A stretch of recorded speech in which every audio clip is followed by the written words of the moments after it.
Well, good day, folks. This is Eric Rollins, the Constitutionalist, here on 1550 KXEX, the best talk in town. Today we're going to have a discussion on medical freedom. Just because COVID's largely over, though it wouldn't surprise me if they try to bring back COVID, 2.0, 3.0, 4.0. The protocols in the hospitals, they're not fixed.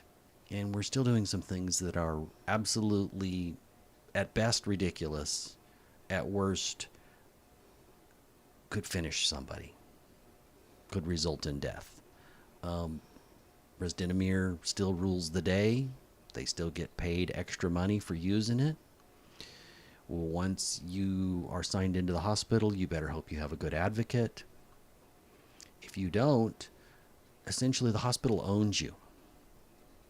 That you don't get to make your own medical decisions anymore because the protocols seem to rule the day rather than a doctor using their experience,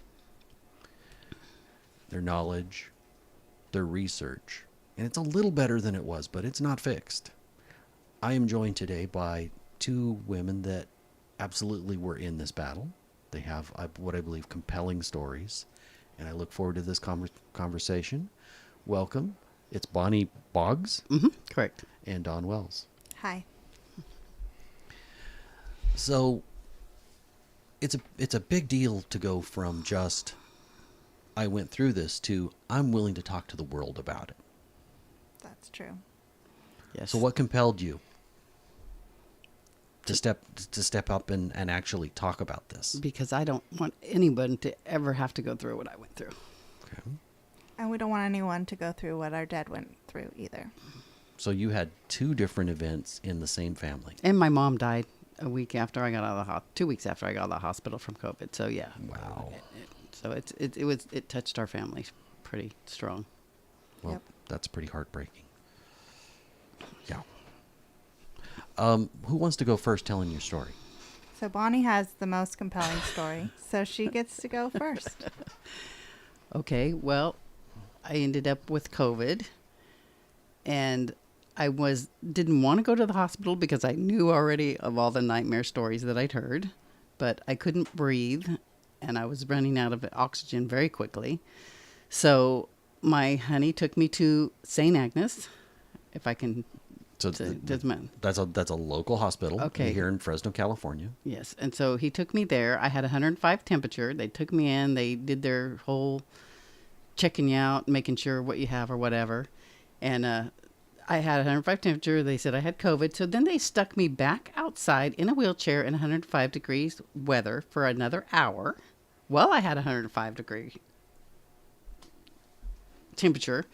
And then they finally got me, and they took me into the emergency room, and they ended up putting an IV into my neck. I don't know what that was about, but some kind of an IV into my neck, and took me up to ICU.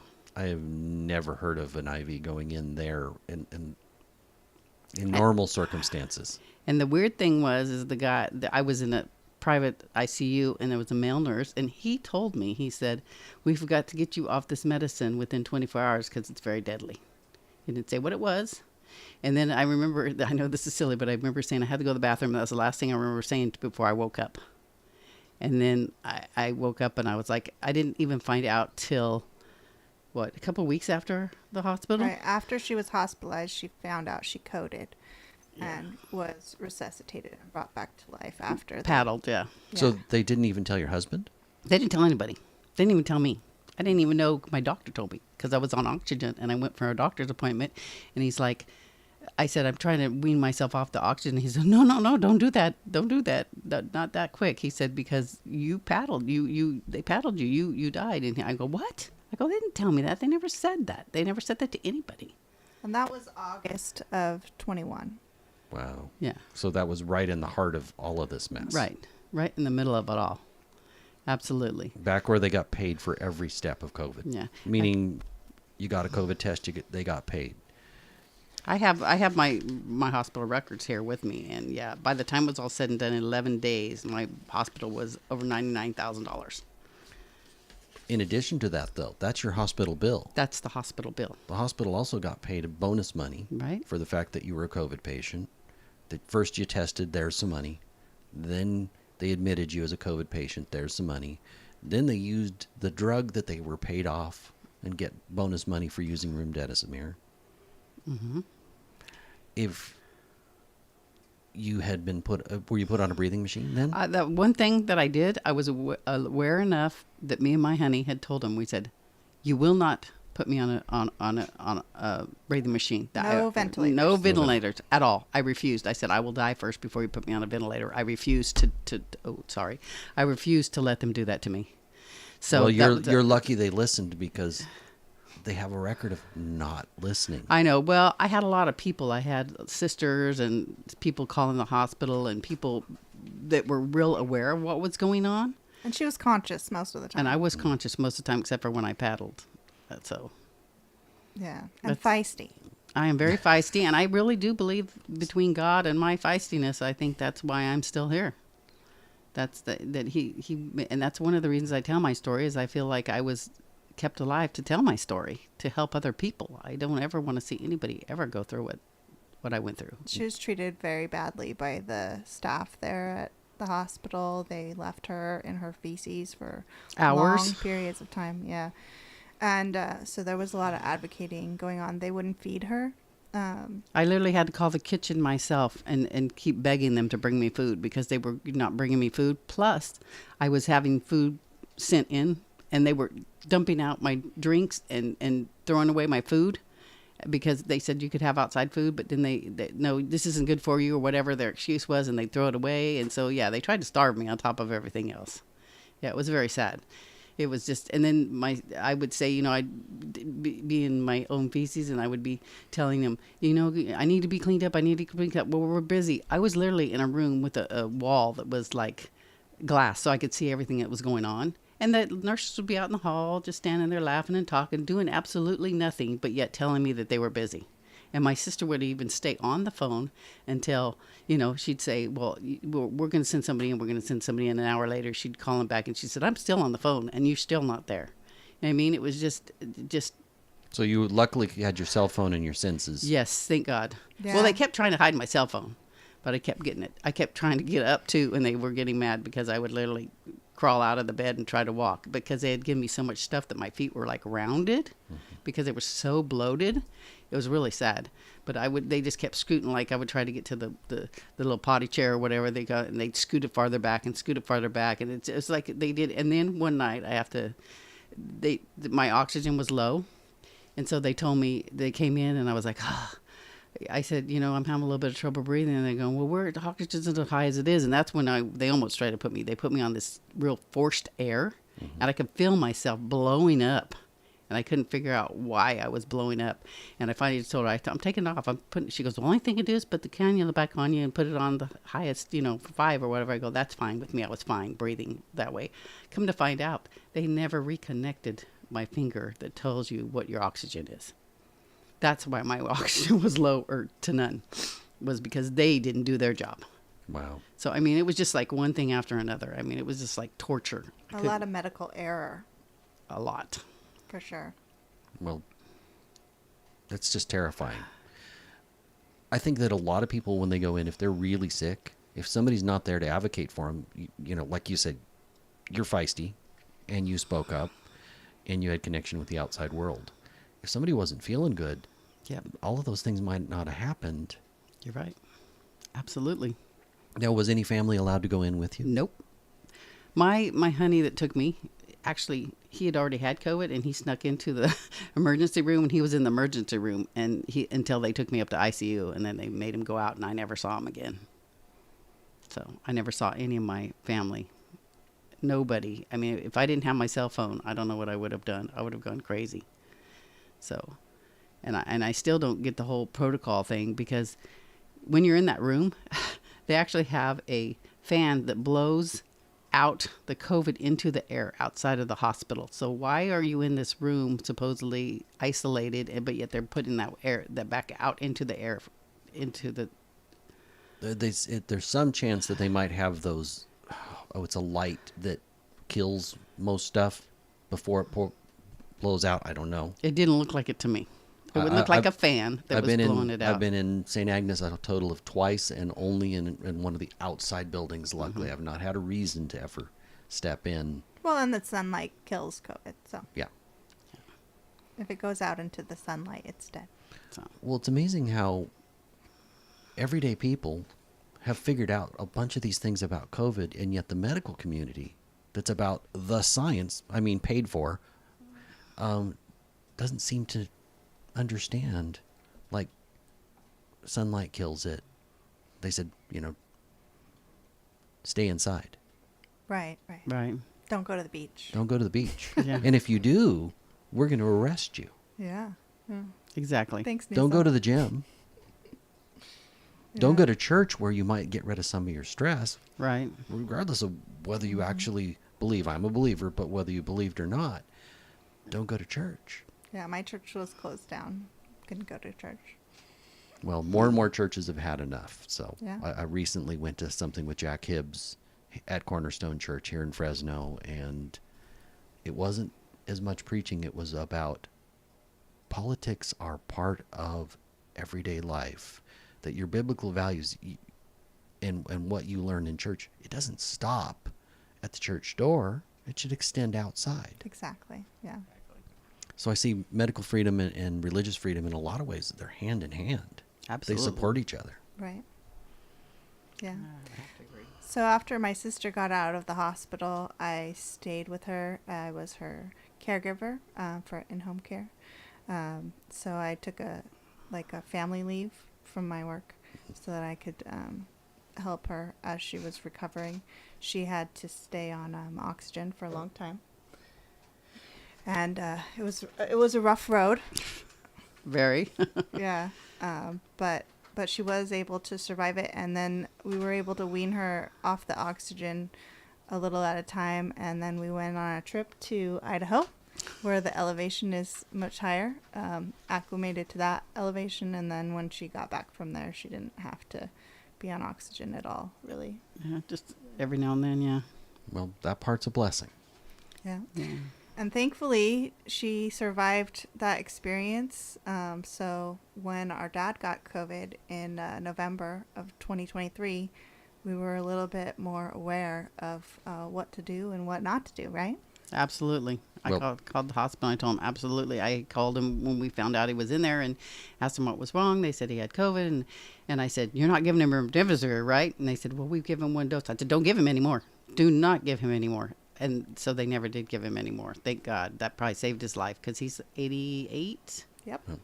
Well, before we get into your dad's part of the story,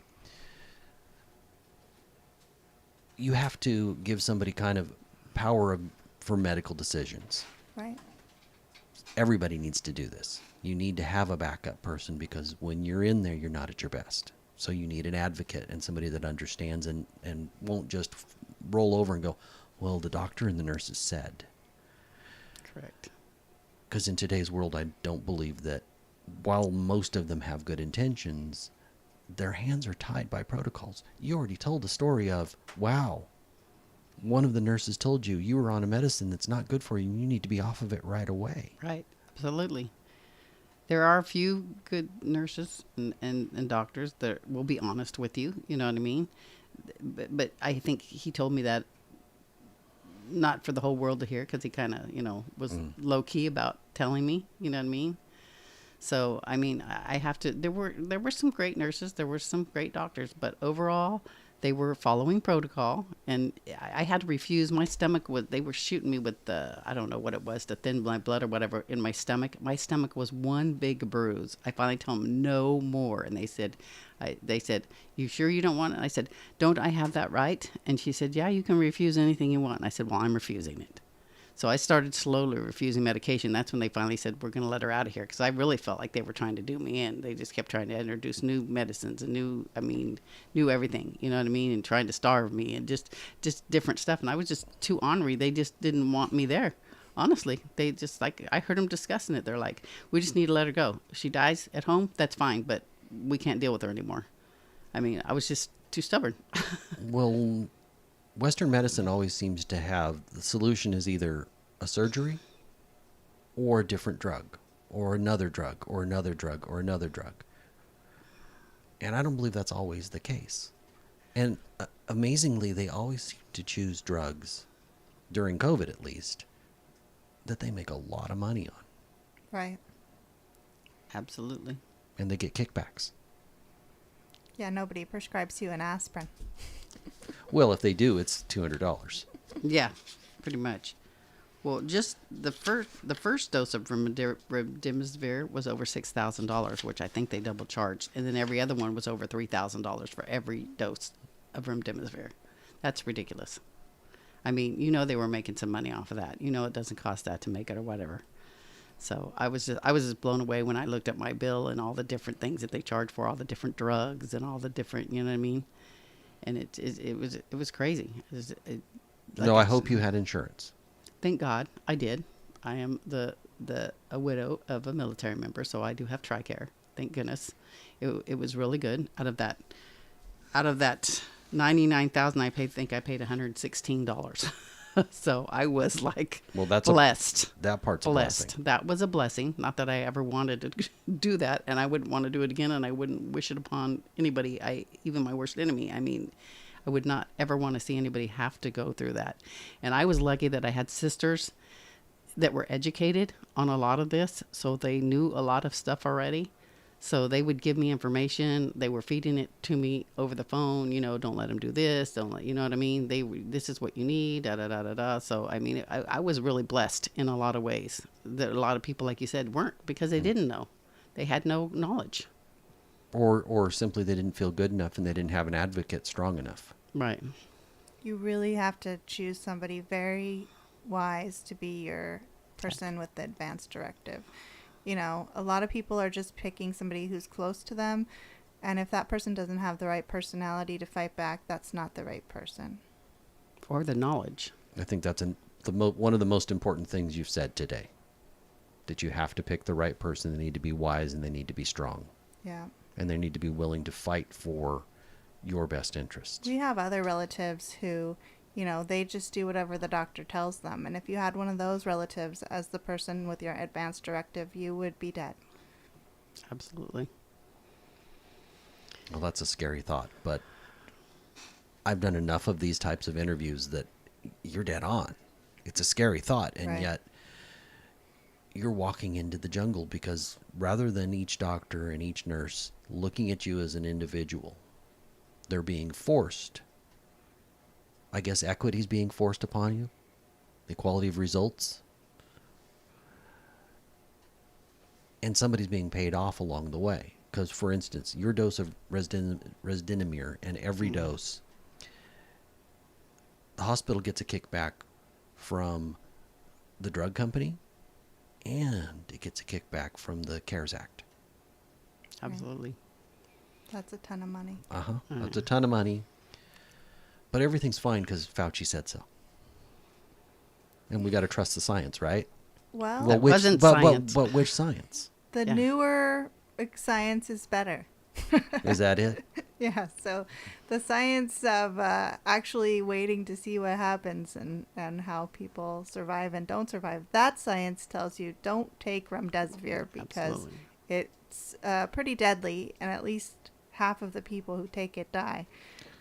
Well, suppresses breathing function. Let's see. You already got a problem with breathing and you're choosing to do that. That's insane to me. Kills your kidneys. Yeah. It shut down my whole body, including my liver, but somehow when I got out of the hospital, I just drank water and just took vitamins and did exercise. So We're going to go ahead and go to break. This is Eric Rollins, the Constitutionalist, here on 1550 KXEX, the best talk in town. I want to say thank you to everybody that's listening on Spotify, Apple Podcast, Instagram, X, Facebook, a little bit of Telegram, and a whole lot of Rumble. Let's go ahead and come back.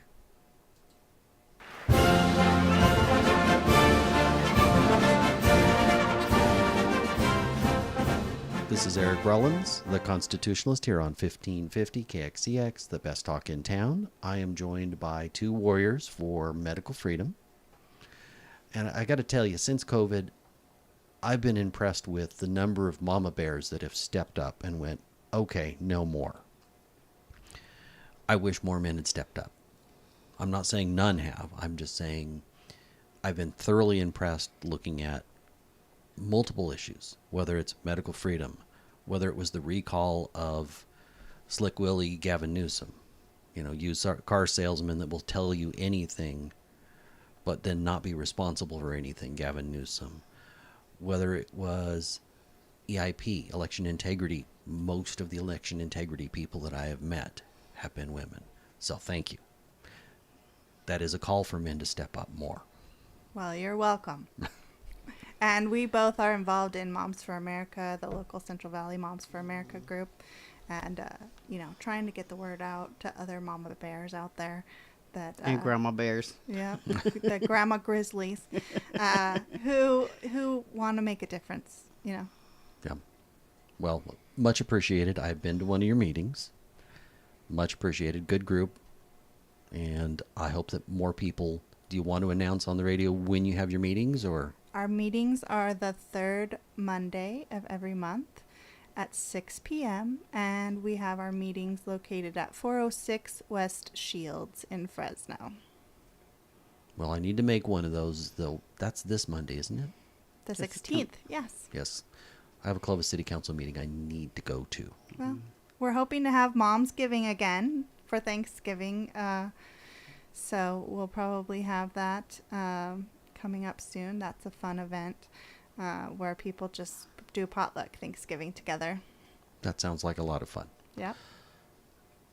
That was when we learned about our dad being hospitalized, was last year at Momsgiving. Good, you transitioned for me. Good segue. So we went to my dad's location where he was living and to have our meeting where we previously met, and he wasn't there. And we were wondering where he was at. So we were calling around trying to figure out where he was, and we ended up finding out that he was in the hospital. And he didn't tell you guys? Nope. And our sibling and his spouse did not tell us where he was. I hope they heard something about that. We didn't know what hospital he was at. So that's when I jumped. Yeah, I jumped in.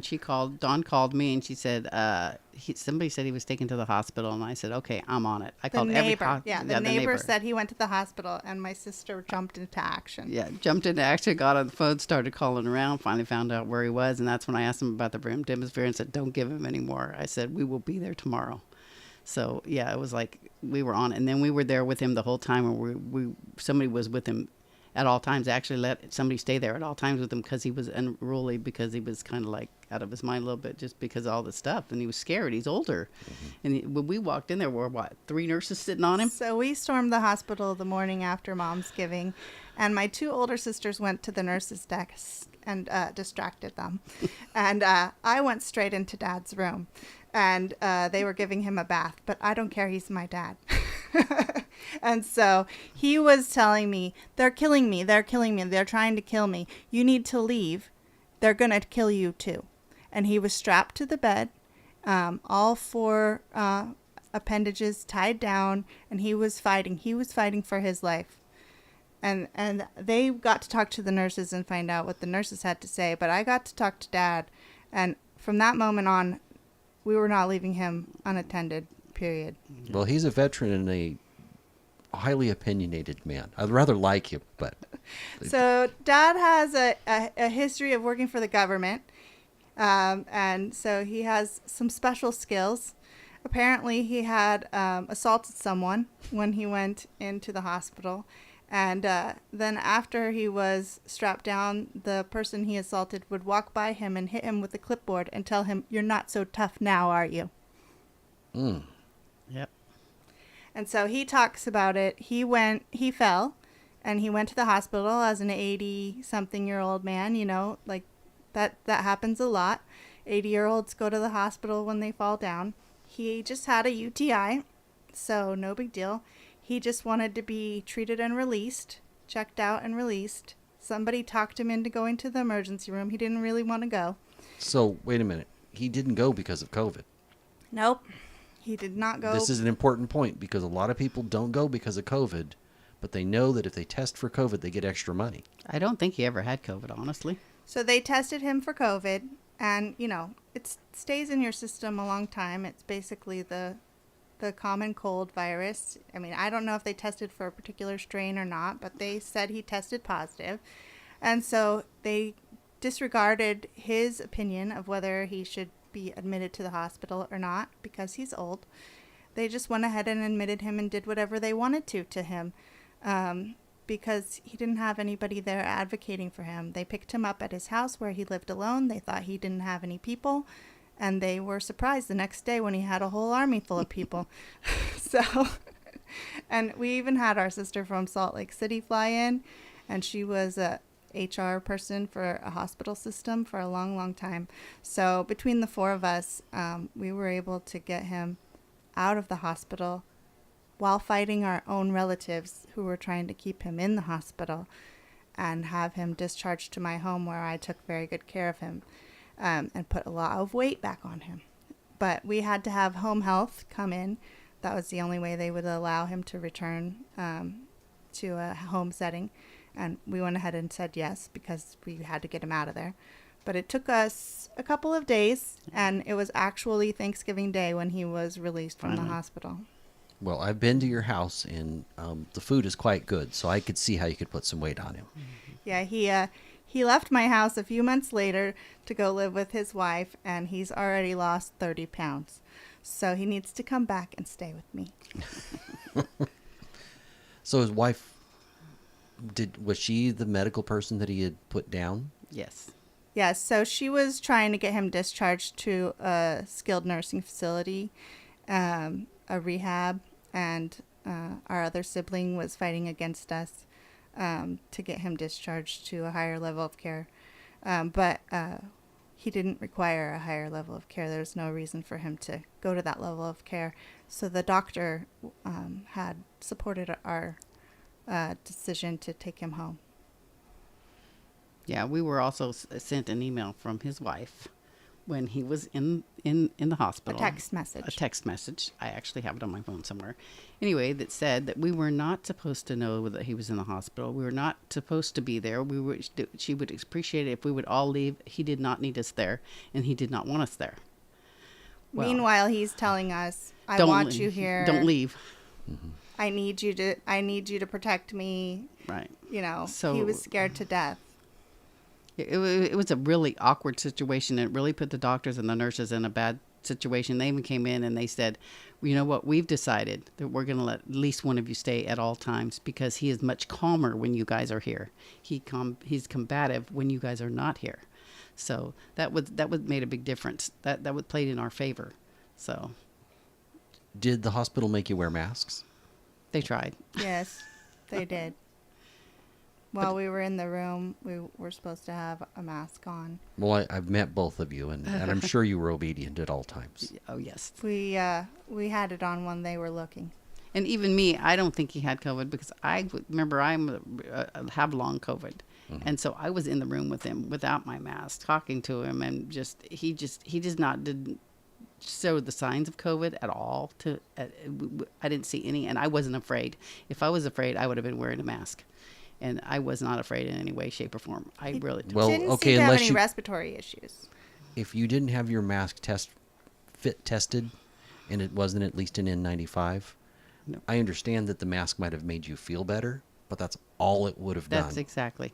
I know that, but I'm just saying. But I would have took that extra precaution if I really would have thought. You know what I mean?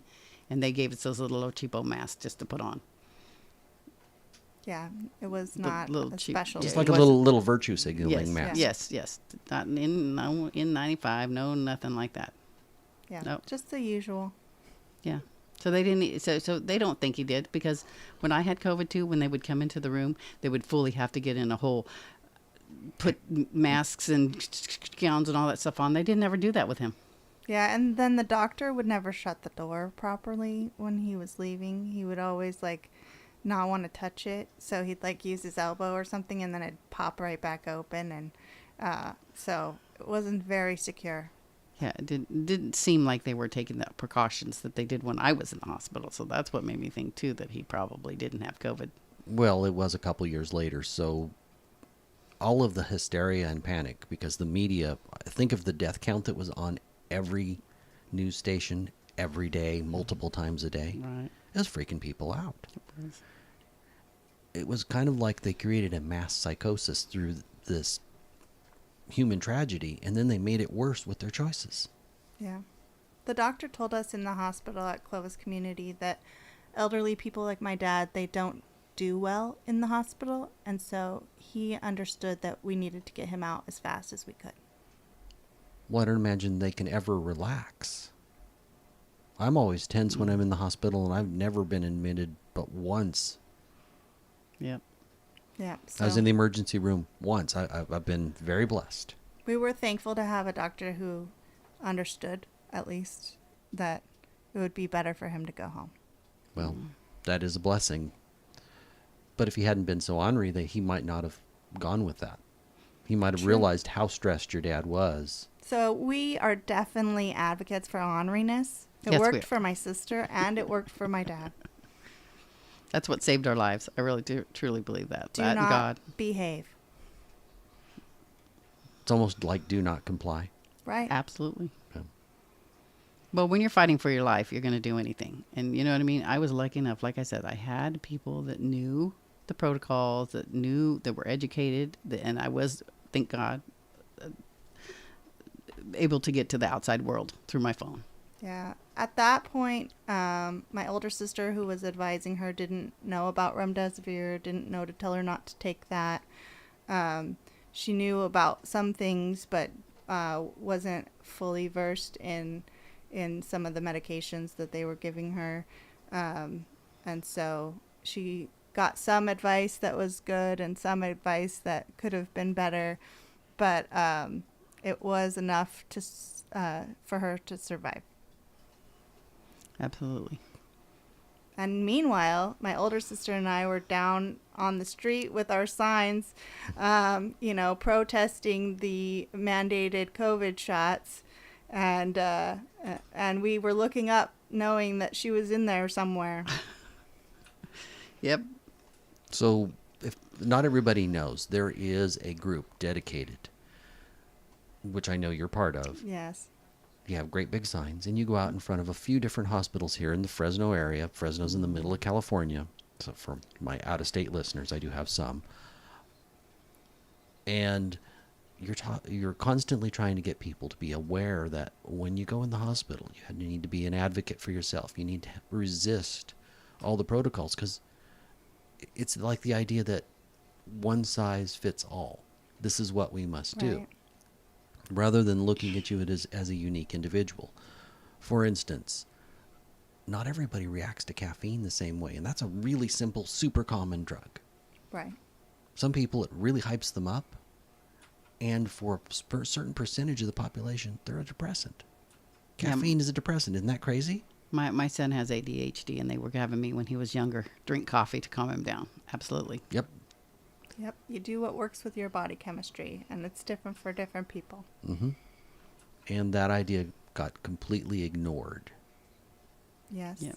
Yeah. So I lost my job because I wouldn't get the COVID vaccine. I have coworkers who lost their job over the same issue. I have one coworker who took the first shot, and he had a bad reaction to it, and they were still mandating him to take a second shot. And he said, "No, I can't. I'll die." And they told him to just take a different one. And how heartless could HR be to tell you, "Oh, you almost died from the first one. Here, just take a different one." That's insanity. Yeah, well, 2 different COVID shots, manufacturers have completely pulled it off the market. Right.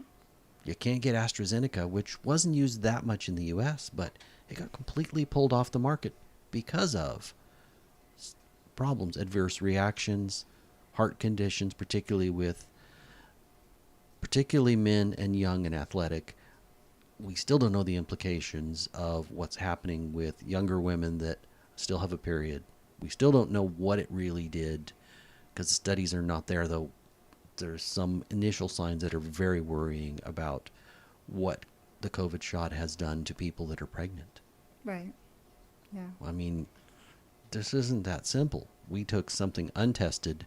We had an arrogant little prick named Anthony Fauci get out there and constantly tell you got to believe the science. And then he changed the science.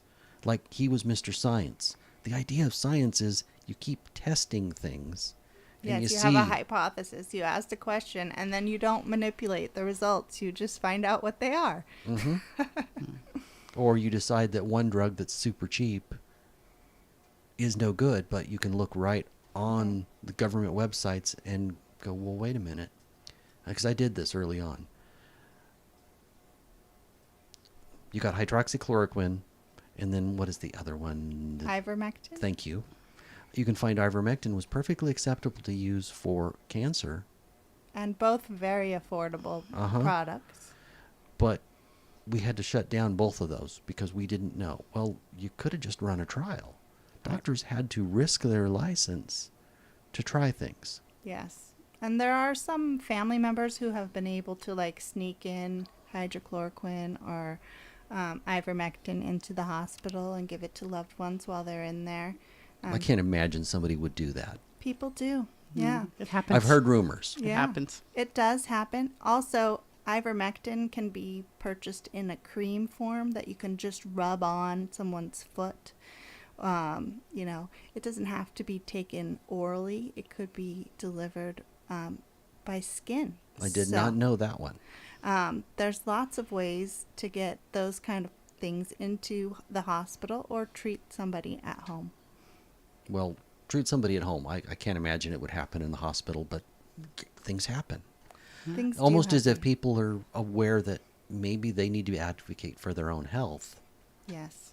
And once you're trapped in the hospital, I want to believe the hospital's your friend, but there's so much evidence that They're maybe not. they're not. Some of them They are not. And if you ask for ivermectin or hydrochloroquine, you're probably going to get a big no. Even people who asked for vitamin C got turned down. So it's important to make sure that your loved one, even if it's not while in the hospital, when they're recovering at home, that they get those needed nutrients later on. Magnesium is one of my dad's favorite things to take. He's always taking a lot of magnesium. He thinks that helped his recovery a lot and helped him from getting sick. And green tea, lots of homeopathic things you can do. Yeah, well, in the hospital, I didn't mention this, is when I first went, they gave me a breathing treatment, and I could breathe so much better after that. Anytime I asked for it again, they would never give it to me again because it worked so well. They refused to give it to me again. Even though they told me, once you have this, you can ask for it anytime. I asked, and they said, oh, no, that's not on the protocol list. Wow. Yeah, That's kind of crazy. it was. I probably never would have had been on oxygen had they let me have the breathing treatments. I really, truly believe that. It was amazing how well it worked. Do you know what they did? Do you know what the breathing treatment was? I have no idea. It's probably in my chart somewhere. I'm sure it's in your chart. But I don't know. There's a lot of stuff I feel like is not in there. I have a CD. Dawn took me, and I actually requested the CD with all the. That's how I got all the charges and all the everything that happened, and so that's how I found out a lot of stuff. So I haven't really gone through it all, but I did print out like all the medications they gave me because I was just curious because everybody keeps talking about all these different medications. So I printed it out. But the rest of it. It tells you. I did kind of glance through it. It gives you like what your aspirations were and all that different stuff. So I'm sure that if I could look when they gave me that breathing treatment, how different it probably was. Well, they charge for everything. If an aspirin literally can be crazy money, you can buy a whole bottle and they charge you more than the cost of a bottle. Right. For one. Yeah, sometimes many times more. I think that's because we've got an insane world that there's not much transparency. Yeah. And then we're, particularly in this state, paying for a bunch of people that aren't even here legally, but giving them full medical care. Right. I was really in the emergency room. I was really sitting in the chair. Let you come back to that in just a moment. This is Eric Rollins.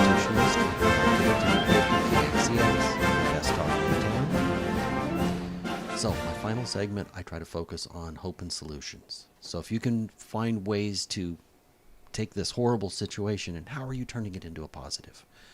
Let's go ahead and come back. This is Eric Rollins, the Constitutionalist, here on 1550 KXEX, the best talk in town. We are down to a little less than 10 minutes, so Bonnie, you started a story, and I cut you off. Yeah, that's okay. Just real quick, I just want to say that as I was at the hospital, they were giving me medication. I was falling out of the chair. I told them I needed a bed. They kept telling me there was no beds. There were no beds. Literally hundreds of illegals were in there using the emergency room for broken toes and whatever, using it for like a doctor's office. Mm-hmm. I finally got mad. I said, I'm going to call 24 on your side. And I said, I want to talk to the supervisor and I want to see him be interviewed. Within less than 10 minutes, I had a bed. Amazing. I just thought that was just, I could not believe how it was being used as just a doctor's office, and that people that really had medical emergencies were being pushed aside. That goes back to that idea, that theory you had that being ornery will save you. Absolutely. And it did. It did. I mean, I don't like to go to that point, but when you're at a point, I literally was falling off the chair onto the floor. I had to go to the bathroom, and literally another patient or somebody waiting in the waiting room literally had to take me because they wouldn't do it. And I had vertigo really bad. I couldn't even walk. I had to literally hold on to walls or whatever. And so another patient was kind enough to take me to the restroom and sit me back in my chair that I kept falling out of. So just wanted to share that. Well, but I think that's kind of important, that we get the idea that we had to advocate for ourselves, and you were lucky enough that a good Samaritan was willing to help you. Amen. While the medical field, whether they were busy or not, and I get that it's a high stress, difficult job, and a lot of them are trying to do the right thing. We've created a situation where it makes it even harder for them through politics. Yep, absolutely. Yeah. They don't have a choice. They have a code, doctors and nurses, to take care of all those that are sick. And Mm-hmm. It's know not what I mean? their fault. No, it's not their fault at all. I don't want to go there. I want to say that a lot of them would have done much different had they been able to, had they been free to do. Mm-hmm. I had a few nurses that would whisper at me, I'm really sorry. And, and I felt really bad for them, I know a few of them that work locally, and I can't name names, but work locally, that are very much on the side of medical freedom, and they were frankly embarrassed with what has come down. Right. So how have you taken this basically life-changing experience, whether we're talking about your dad or Bonnie, what happened to you, and turned it into a positive? Just we're taking it on the road, and anybody that listen, we're trying to educate them. We're trying to make sure that it doesn't happen to anybody else or their family. We're there to listen to their stories if they need to, because sometimes you just need to talk and you just need to work through it. And if you're talking to somebody, you can work through it so much better. And and as Moms of America, like Dawn said, we're trying to get more mama bears and grizzly grandmas. I love that one, but we're just trying to educate people and take it on the road, and just want people to know and have the information so they can make their own decisions. You know what I mean? The freedom of choice. Yeah, we were both interviewed by the Children's Health Defense when the Vaxxed bus came to town, and we each did interviews. I talked about how I lost my job, and Bonnie talked about her survival from the COVID protocols. And so just getting the word out about what's happened has been important. And for me, I'm homeschooling my young children so that they're not exposed to some of the ideologies in the public school system or the constant changes in rules. Like COVID rules were crazy for kids. And they sent all my kids home. I had 6 kids at the time when COVID hit the school system, and Well, I've only met 2. yeah. No, I've met 3. I take that back. So my oldest kid at the time was a senior in high school, and then we were fostering 3 little girls, and then my other 2 kids. And so when the school shut down, all 6 of them came home. We ended up stopping doing foster care because of COVID, and just focusing on the 3 kids we had at home. And the eldest one graduated under the COVID protocols, where he didn't get to go to a real graduation. They had like 15-minute intervals.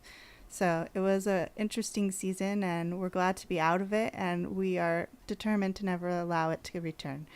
And so that's why we're homeschooling. We're doing Central Valley Moms for America, and we're involved in our local political parties and getting out the message on every street corner we can. Absolutely. You mentioned a defense network that you did an interview with. What was that again? Children's Health Defense Network. That's affiliated with Robert Kennedy Jr. And they do a lot of great interviews with people who have experienced this sort of thing, whether it's a job loss, losing a loved one, or surviving a COVID vaccine or a protocol. And so they have a lot of really important information on their website. I think it's chd.com. Okay. They also have a movie that's coming out. Vax 3. They have Vax 1, 2, and 3's coming out. And at this point, it's not readily available. It's like a Private showing. Private showing. The one in Clovis is sold out. Yes. Unfortunately, because I know a lot of other people that would like to go, and I was hoping that they would expand to a larger theater, but at least one theater's filled. Yes. It's that government censoring. They don't want the information to get out to the world. I went to a private showing of the Dinesh D'Souza movie on, was it 2000 Mules? Yes. Oh, that was a good Before movie. it then exploded. But it was a private showing to start. And I think that this has the same kind of potential. We'll pray for that. Well, yes, absolutely. Let's pray for that, because people need to know. So I truly appreciate that you've both become a support network for other people, for other survivors of this.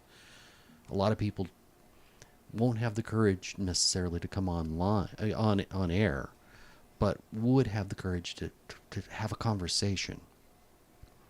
And Correct. so once people realize they're not alone, they get stronger. That's so true. That's absolutely true. So how could people reach out to you specifically? So we do have a Facebook group for Central Valley Moms for America, which is easily accessible, and they can find us through that Facebook group. Now, if they're not a mom, because no matter what I do or how I identify, I'm still never going to be a mom. I think you're in that group, Eric. But I am in that group. So it's a safe place for all patriots and constitutionalists and people who care about medical freedom and making America healthy again. We're committed to that. And anybody who's committed to that too is welcome to join us. Absolutely. We're down to about a minute, just over. Final thoughts from either one of you. We just appreciate you for having us on the show and letting us get our stories out, because that's how people are going to get educated and informed. And my final thought is, don't be compliant, fight back, be ornery, and survive. I think there's something inherently American about that. Don't quite trust the government. Defend your rights. Demand your rights. Hold politicians accountable. Right. And we were raised to do that. We have a feisty dad, and he made us feisty ladies. I had a feisty mom, too. Well, it was a pleasure today. I hope that this will move people to action. You know, it doesn't just stop, and we can't just live our everyday lives. We have to be part of the civic solution, meaning you need to vote, meaning you need to understand issues, meaning you need to do more than just vote. Educate yourself, yes. Educate yourself on what you're voting for. I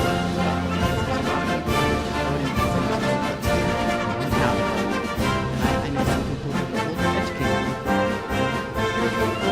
This time, this is Eric Rollins, the Constitutionalist, here on 1550 KXEX, the best talk in town.